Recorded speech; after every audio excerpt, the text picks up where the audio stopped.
그래서 오늘 본문 말씀은 창세기 33장 1절에서 11절 말씀인데요.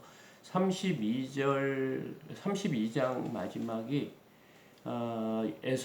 야곱이 야복강가에서 밤새도록 씨름한 사건을 어제 우리가 들었습니다.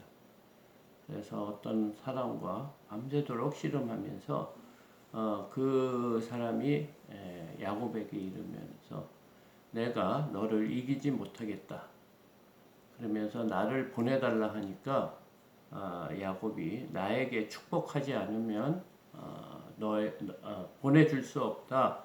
이런 말을 하자 그 사람이 너의 이름이 무엇이냐 하니까 야곱이라고 하니까 이후로부터 야곱이라는 말을 쓰지 말고 이스라엘이라는 말을 이름을 주었습니다. 그리고 이제 날이 밝아오기 시작한 거죠. 그러니까 이제 어제 그 시점부터 야곱이 무엇으로 바뀌었냐면 이스라엘로 바뀌었어요. 그러니까 이 야곱의 인생에서 터닝 포인트예요. 전환점이에요. 하나님께서 그동안 하나님이 임재하고 하나님이 함께 해 주셨지만 여전히 야곱은 자신의 삶에 자신의 생각대로 산 거예요. 그것을 지금까지 본 하나님께서 에서를 만나기 전에 야곱을 변화시킨 겁니다. 그러니까 예전의 야곱이 아닌 걸로 하나님께서 인쳐 주셨어요. 그걸 뭘로 보이냐면 이름을 바꿔 주셨습니다. 그래서 오늘 본문을 보니까 야곱이 눈을 들어보니 에서가 400명의 장정을 거느리고 오고 있는지라. 밤새도록 사람하고 하나님께 축복을 보내고 축복을 받았지만 현 상황은 바뀌지 않는 거예요. 그 야곱의 사자 종들이에게 들은 이 얘기, 에서가 400명의 군사를 데리고 오고 있다는 그 말이 여전히 현실로 나와 있는 거예요. 우리의 기도가 밤새도록 하나님 앞에 기도한 그 모든 것이 변화가 없고 그대로 현실로 지금 나타나는 것을 알 수 있습니다. 그의 자식을 나누어 레아와 라헬과 그 두 여종에게 맡기고 그래서 이제 급히 그의 자식들 11명이죠. 아직 그 베냐민이 나지 않았으니까 11명의 자식을 이렇게 나누었다면 레아는 레아 자식들, 라헬은 라헬 자식과 또 두 여종에서부터 낳은 자식들을 이렇게 맡겼다고 합니다. 그러면서 2절에 여종들과 그들의 자식들은 앞에 두고 레아와 그의 자식들은 다음에 두고 라헬과 요셉은 그 뒤에 두고 지금 자식들을 세 그룹으로 이렇게 나눴어요. 그러니까 맨 앞에는 여종에게서 난 거. 그러니까 비라와 실바를 통해서 난 자식들과 여종을 세우고 그 다음에는 레아를에서 태어난 자식들을 세우고 마지막은 요셉과 라헬을 이렇게 두었다고 합니다. 이 의미가 뭐겠습니까? 여전히 야곱이 자신의 생각을 이렇게 보여주고 있는 거죠. 그러니까 사실 편애한 것이 지금 여기서 드러납니다. 야곱이 자식을 편애함으로써 또 여러 가지 사건이 벌어지는데 지금 여종으로부터 난 자식과 라헬로부터 자식과의 이런 그 마음이 이렇게 틀리다고 지금 오늘 본문은 보여주고 있습니다. 3절에 그 다음에 야곱이 변한 모습이 보입니다. 자기는 그들 앞에서 나아가되 몸을 7번 땅에 굽히며 그의 형 에서에게 가까이 가니 그 전에는 제일 뒤에 있었거든요. 그 소떼와 양떼 그 다음에 종들을 두 떼로 나눠서 앞에 보내고 그 다음에 자식들을 이렇게 세우고 부인도 세우고 이렇게 해서 그 다음에 맨 마지막에 섰던 야곱이 어제 밤새도록 기도하고 또 새로운 이름을 받은 이후부터 야곱의 변한 모습이 이렇게 달라진 모습이 지금 뭐냐면 그들의 앞에 섰다고 합니다. 그러니까 모든 사람들 중에 제일 앞에 서서 나아가되 또 이 몸을 7번 땅에 굽히며, 그러니까 에서에게 완전히 굴복했다. 자신의 지난날의 잘못을 사죄하는 그런 모습입니다. 그러니까 그 고대 근동에서는 군주에게 잘못한 사람이 나아갈 때 이렇게 땅을 굽히면서 7번 굽히면서 나아가는 그런 문화가 있었다고 합니다. 그러니까 그런 식으로 그 형에게 사죄하고 굴복하는 그런 모습으로 그 형 에서에게 가까이 갔다, 도망가지 않고 가까이 갔다, 지금 이 말을 하고 있습니다. 그러니까 야곱이 지금 완전히 바뀐 거죠. 이름을 이스라엘이라 바꾸고 밤새도록 하나님의 그 천사와 씨름해서 그를 이겼어요. 하나님과 사람들을 이겼다, 이렇게 판단하고 있는데 지금 변한 모습, 어제 이후로 야곱이 변한 모습을 지금 오늘 보여주고 있습니다. 그런데 에서가 달려왔다고 합니다. 그러니까 얼마나 사실 두려웠겠습니까? 또 에서가 400명을 데리고 왔다는 것은 그 의미가 뭐겠습니까? 야곱을 치겠다는 그런 생각이었을 거예요. 근데 에서가 달려와서 그를 맞이하여 안고 목을 어금맞추어 그와 입 맞추고 서로 우니라. 그 상황이 완전히 바뀐 거예요. 사실 에서가 자신의 생각대로 할 수는 없죠. 하나님이 야곱을 인도하고 보호해 주신다고 생각했는데 에서가 지금 야곱이 자신 앞에 오는 그 모습을 보고 아마 마음이 변하지 않았을까.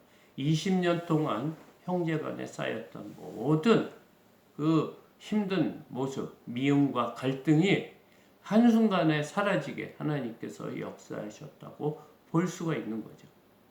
그러니까 그 형제간에 복수심이 이렇게 불탔는데 한순간에 그 모든 것이 사라지는 거예요. 그 원인 제공을 누가 했냐? 야곱이 한 거예요. 야곱이 변한 모습이에요. 도망갈 생각을 안 하고 모든 사람 앞에서 먼저 나와 자신이 7번 몸을 굽히고 형에게 이렇게 나가는 모습을 에서가 보고 달려와서 그를 맞이하고 안고 목을 어금맞추었다, 이렇게 했습니다. 그러니까 어제 밤새도록 씨름한 것, 그 모습이죠. 그러면서 서로 울었다고 합니다.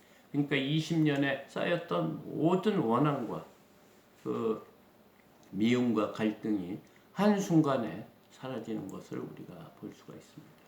5절, 에서가 눈을 들어 여인들과 자식들을 보고 묻되 너와 함께한 이들은 누구냐? 야곱이 이르되 하나님이 주의 종에게 은혜로 주신 자식들이니이다. 에서가 이렇게 보니까 한 많은 때가 오고 그리고 그곳에 또 많은 사람들이 있는 것을 보고 이제 묻는 거예요. 너와 함께한 사람이 누구냐? 너가 바담 아람으로 갈 때는 혼자 지팡이를 듣고 그렇게 갔는데 지금 이렇게 때를 몰고 오고 많은 자식들과 여인 아내를 데리고 온 사람들이 누구냐? 지금 이렇게 말하자 야곱이 이렇게 하나님이 주의 종에게 은혜로 주신 자식. 오늘 하나님의 은혜가 강조되는 본문이 아닌가 생각합니다. 지금 하나님께서 은혜를 주셔서 에서 형과 그동안 어려운 그 관계를 한순간에 풀어주고 또 그동안 20년 동안 하나님께서 야곱에게 주신 축복, 그것이 모두 축복보다는 하나님의 선물이라는 거예요. 은혜라는 거예요. 지금까지 축복을 받기 위해서 야곱이 지금까지 힘든 생활을 했어요. 자신이 이 땅의 삶을 잘 살기 위해서 축복받고 복받는 삶을 살기 위해서 살았는데 그것 모두 하나님이 주신 은혜다. 지금 이 말을 하고 있어요. 변한 거예요. 6절 그때 여종들이 그의 자식들과 더불어 나와 절하고. 그러니까 그 여종이 누굽니까? 비라와 실바죠. 그러니까 비라 자식이 누구냐면 단과 납달리입니다. 두 명의 자식을 낳고요. 실바에게는 각과 아셀, 기쁨을 줬다 해서 아셀이라는 이름을 이렇게 가졌는데 이렇게 지금 빌하와 실바 그리고 단, 납달리, 갓, 아셀이 나와 에서에게 절을 했고 그 다음에 7절 레아도 그의 자식들과 더불어 나와 절하고 레아의 자식이 제일 많죠. 6명 사실은 7명이죠. 딸 디나까지 낳았으니까 그러니까 레아의 자식 루벤과 시므온과 또 레위와 유다 이렇게 4명을 낳고 그 다음에 그 갓과 아셀을 낳은 다음에 이사갈과 스불롯까지 그 다음에 디나까지 낳았으니까 레아의 자식이 가장 많은 겁니다. 6명의 딸 1명까지 7명이 나와서 에서에게 절하고 그 다음에 요셉이 라헬과 더불어 나와 절하니 마지막 그래서 이 오늘 본문 중에 자식들의 이름이 나오는 것은 요셉밖에 없습니다. 그러니까 하나님 앞으로 요셉을 통해 이 야곱의 가족들이 이제 200만 명으로 이렇게 불어나는 것을 아마 암시적으로 벌써 보여주는 것 같습니다. 8절 에서가 또 이르되 내가 만난 바 이 모든 때는 무슨 까닭이냐 야곱이 이르되 내 주께 은혜를 입으려 함이니이다. 또 이제 양떼와 소떼 가축들 이렇게 그거에 대해서 얘기하니까 야곱이 이 모든 거 내 주께 여기서 주는 하나님을 뜻하는 게 아니고 주인을 뜻하는 거예요. 그러니까 에서를 뜻하는 겁니다. 내 주께 은혜를 입으려 합니다. 내가 형에게 은혜를 받고 싶다는 거예요.